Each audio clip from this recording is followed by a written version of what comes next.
Welcome to the Polgar Chess University. In this lesson, I'd like to focus on the bishop and the knight in the endgames. Let's start with a famous game that was played by Bobby Fischer against his arch-rival Samuel Reshevsky. It was a match game, in fact, game 8 of the match they played in 1961. They reached this position where obviously Bobby Fischer, with the white pieces, has the clear advantage being up a pawn. And at this particular moment, white has a grand opportunity to secure the win quite easily. Sadly for Bobby, he has missed that in this game. He played bishop to e4, which allowed the black knight to come back to life by black playing rook f7, and with that securing the d7 square for the black knight, and then on, the knight can go to some even more secure square such as f6. What's the move, what's the plan that white has missed here? Well, this position will greatly demonstrate how the bishop can outpower a knight. Imagine the white bishop getting from d3 to b5, and from there the white bishop would completely outpower the black knight, taking away all the squares that knight could go to. And if white could achieve that, combining it with exchanging the rooks, that would pretty much guarantee the win. White therefore could have played and should have played the check on c7, and now black cannot prevent the exchange of rooks. Either the king moves down, and then after the fork, black will have no choice but to block the check and offer the exchange of rooks, or indeed immediately after rook c7, play rook f7, when white can trade rooks, following it up by bishop b5. Now, as we can see, anywhere the knight would move to would be taken. The problem is that even if the black king comes to help, any knight move to even a protected square like d7 would result in allowing the exchange of the bishop for the knight, and then the pawn endgame would be easily won for white. Remember that idea, and that is the reason why it's so unrecommendable to keep a knight on the edge of the board. Because in a situation like this, the white bishop, the opposite color bishop, can outpower the knight and paralyze that knight completely. Let's look at another example. Bobby Fischer is playing with the black pieces. His opponent was the American Grandmaster Vizcaya. Here white had the opportunity to create a fortress and save the game. Amazingly, in this position, if white simply retreats the knight and positions it on c3, all of a sudden black doesn't have a break-in point. Look, even though the black king may come to the queen side, all the squares on the queen side on the 5th rank are taken by white. There's nothing that black can do about it, because all the pieces that white has on the queen side of the board are on dark squares. Therefore, black's bishop that runs only on the light squares has no power over those squares at all. So therefore, black is unable to chase away the white pieces. The only attempt black may have is to play a5, which of course white will simply ignore. For example, play king f2, allow the trade on b4, and the scenario remained the same without the a pawns on the board. The white's b4 pawn still controls the a5 and c5 squares, and the white knight still controls the b5 and d5 squares. How about on the king side? Can black have a break-in on the king side?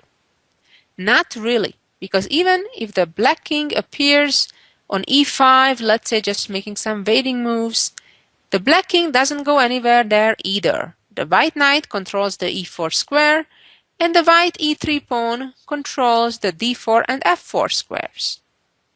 So therefore, white can simply keep waiting with the king, f2, f3, g3, wherever, and there's nothing that black can do to make progress and win this game. On contrary to this, Biscayar here made an overactive move and weakened voluntarily his pawn. By putting his own pawn to a light square on the color of his opponent's bishop, ruined his own game. Now, of course, if black would care less and would allow that pawn to advance further, white again would be in a good shape, being the pawn on a dark square. However, here black's move is absolutely crucial. Black has only one good move that prevents the white pawn from getting to e5, and namely, to put the black pawn right there. It's true that white may attack that pawn right away and try to win it. The problem is that after the knight would move to c4, the black bishop would counterattack by moving to c6, and then when both e5 and e4 pawns would disappear, as we shall see how the game continued, so would white's drawing chances be gone. The game actually continued with king f2. White is hoping to protect his own e-pawn with the king, and Bobby Fischer responded with bishop to c6. Knight c4, bishop captured the pawn, knight captured the pawn. The problem is now white does not have the pawn on e3, which controlled the important break-in squares f4 or especially d4. After knight e5 came king to e7, knight c4, and king e6. Knight e3 and king e5. Typically for such endgames, black is simply centralizing, activating his king. King e2, king d4. Black is targeting the white pawns on the queen side. King d2. For now, white is preventing the king from entering on c3. And came bishop c6. Now, slowly but surely, white will get into zugzwang and needing to weaken himself further. If right now the white knight moves, then the black king will be again allowed to get closer to the white pawns on the queen side. If the white king moves to e2, the black king enters on c3. Therefore, white continued by playing g3, which is the most logical move, not allowing the black king to enter for now, and at least putting a pawn on a dark square on an opposite color than black's bishop. Bishop moved to d7. And now white is again in a problem that they need to make a move. If the king moves, white either loses the knight or lets black's king in to c3. White moved the knight, and now, since white already has weakened the f3 square by playing g3, black has a choice to move on either side and trying to enter and attack the white pawns. Black chose king e4, and after knight e3, king f3. King d3, and black simply pushes the pawn up to get closer to the promotion square. King d4, bishop e6. And now again, white is in zugzwang. If the knight moves, the black king gets close to the white pawns. White tried the impossible, giving up the knight. Of course, it didn't matter at this point. White's position was lost anyway. King f5, king g2, king g5, king h2, g4, b5, king f5, king g3, g5, g6, and white resigned. For example, after king f6, black would play simply king g4, and white would be in zugzwang, needing to give up on the g5 pawn, and black's win would be obvious. Let's move on to our next example, which is a bit more complex than these first two examples. Here we go. In this position, again, we have a bishop and knight endgame, and with even material. First of all, what's your first impression? Who is doing better in this endgame? Who is playing for a win? Is it white or is it black? Well, it is black who has a clear advantage here. And the reason for that is that the white bishop doesn't really have any long-term targets. It's true that the black f7 pawn is on a light square, but it can move forward and move to a completely safe square. I'm going to show you how black has converted his strategical advantage. Also, black has an excellently positioned knight on e3 that cannot be chased out and is paralyzing white in the meantime by pressuring the pawn on g2. This is how the game continued, which was, by the way, played in the last Olympiad in 2008. Black played f5, attacking the bishop. The bishop moved away to b1. It needed to move to a square where it guards the c2 square, making sure the black knight doesn't go there to fork the two white pawns on b4 and d4. Now, black brought the king closer, king f2, and black played g5. As you can see now, the black pawns are completely safe. The only pawn that could be a potential target for the white bishop on f5 is nicely guarded on e3. And the knight, of course, in turn is beautifully guarded by the black pawn. Here is what would happen if white right now would play g3. Black would simply undouble his f-pawns, get rid of one of his doubled pawns, and then create a passed pawn on the h file. Now, black is threatening to simply promote the pawn, so white has no choice but play king g1, and then black would create a protected passed pawn by playing g4. Then the black king would become free and simply march to e6, d5, and pick up the white pawns and easily win. Let's go back. After f5, bishop b1, king f6, king f2, and g5. The game continued with white playing b5. Regardless if white makes another raiding move, for example, king back to g1 or bishop to d3, the black king would simply march around and go to attack these two pawns.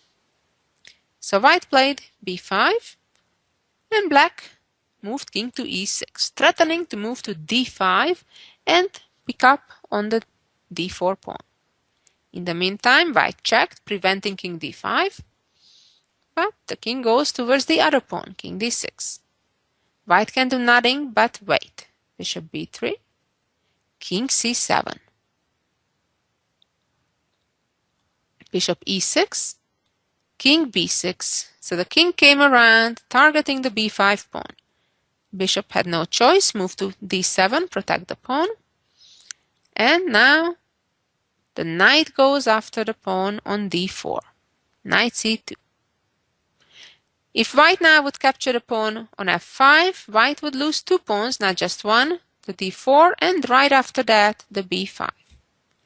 White tried to hang on to the d pawn, but now came knight d4, protecting the f5 pawn, keeping the white king away from centralizing, and of course, targeting the b5 pawn.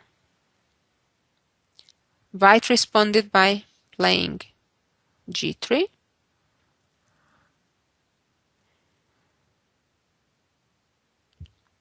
And now black simply traded, making sure he kept the f4 pawn, that doesn't let the white king out to e3. And now the black king goes after the d5 pawn. Now white is in a dilemma, because if the bishop defends the pawn from c6, then it no longer attacks the pawn on f5, and black can simply capture the pawn on b5. On the other hand, if the bishop protects the pawn on d5 from e6, then the king can safely capture the pawn on b5 again.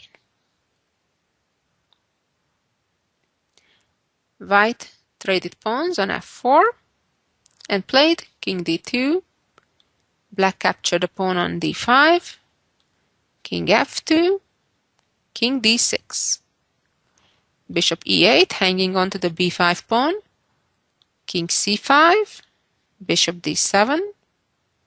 Black is improving the position of his king, and finally now when the king is real active, black trades his f5 pawn for the b5 pawn.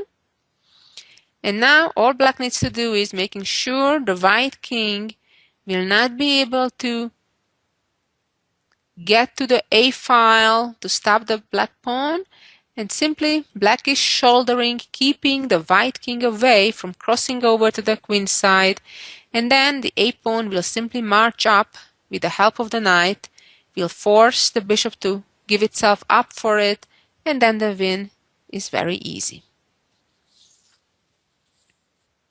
Let's see now a pretty recent game by two of the top players, Mickey Adams from England and the Ukrainian Karjakin. We have an equal position, at least materially speaking. However, black has a clear advantage because there are pawns, there is action on both sides of the board. And in those situations, the bishop typically is more powerful than the knight. The reason for that is that the bishop can get from one side of the board to the other extremely quickly, versus the knight, while it can jump from light to dark squares and back and forth, it is a slow piece at the same time. And when there is action going on both sides of the board, that's a serious limitation. Let's see how Karjakin developed the advantage to an actual win. King f7, king g2. Of course, centralizing the king is absolutely essential in the endgames. That's the biggest contrast between the endgame and the earlier parts of the chess game. Knight e4 check, king e5, knight c2. White is trying to set up a fortress like we saw in one of the earlier positions, as right now the black king is unable to cross throughout all the highlighted green squares. That's why it's crucial for black to create another passed pawn on the other side of the board. And to achieve that, black played h5, a key move blockading the black square, or rather the pawn that's on the black square, on h4. King f2. And now black repositions his bishop with playing bishop b4. The pawn endgame after knight takes bishop is lost for white because black will be able to create an outside passed pawn by playing king f5 and then g5.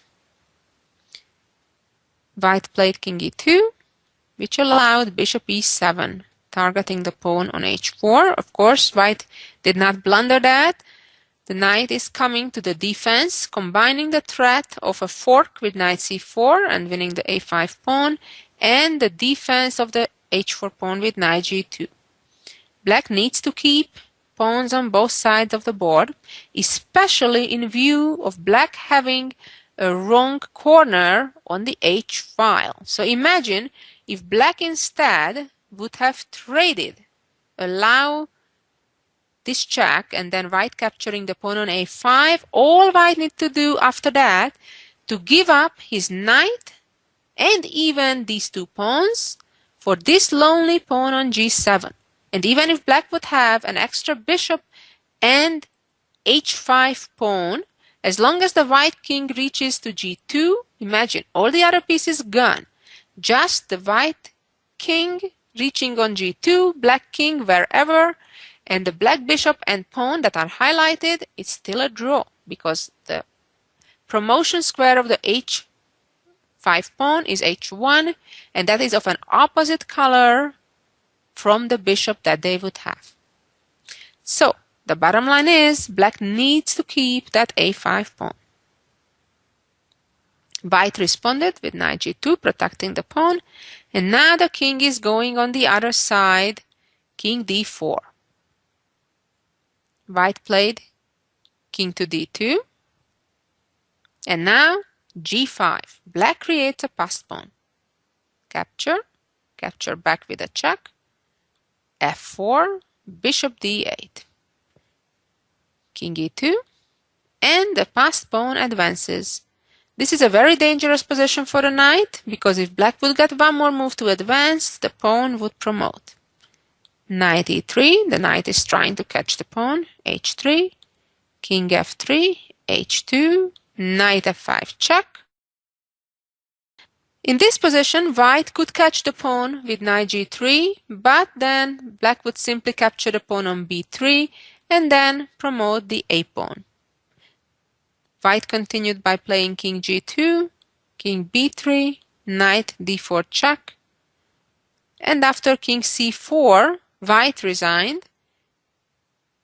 The following variation proves that white was lost anyway. Knight c2, king d3, knight a3, bishop e7, knight b5, a4, king h2, and then king c4 keeps the white knight out from stopping the a-pawn's promotion.